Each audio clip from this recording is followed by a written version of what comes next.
Hello everyone. গতকাল আমরা দেখেছিলাম ক্লাস 10-এর ভৌতবিজ্ঞানের 10টি খুবই গুরুত্বপূর্ণ সূত্র।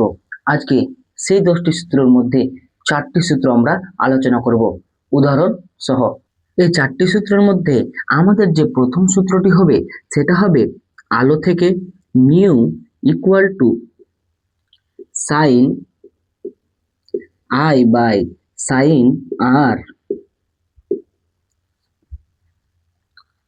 এদিকে হয়ে গেল, ঠিক আছে।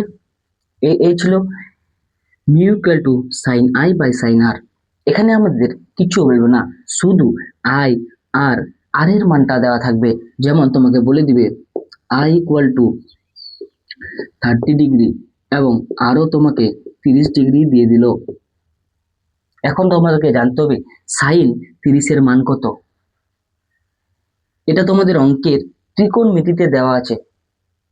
প্রত্যেকটি সাইন 30-এর মান কত, কস 30-এর মান কত, টেন 30-এর মান কত। তো আমাদের শুধুমাত্র এই সূত্রে সাইনের মানই প্রয়োজন। তাই আমরা সাইন 30-এর মান কত আমরা জানি। সাইন 30-এর মান হচ্ছে হাফ। তাহলে দেখে নিই, যদি সাইন 30-এর মান হাফ হয় তাহলে কি হবে, সাইন 30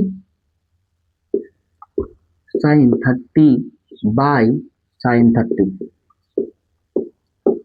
এটাকে আমরা এভাবে করে দিতে পারি, কিন্তু যেহেতু আমাদের 2 মার্ক বা 3 মার্কের দেয় তাহলে আমরা একটু লং করব, মানটা বসিয়ে দেবো। মানটা বসিয়ে দিলে আমাদের নাম্বারটা কাটা যাবে না। তাই mu equal to half by half.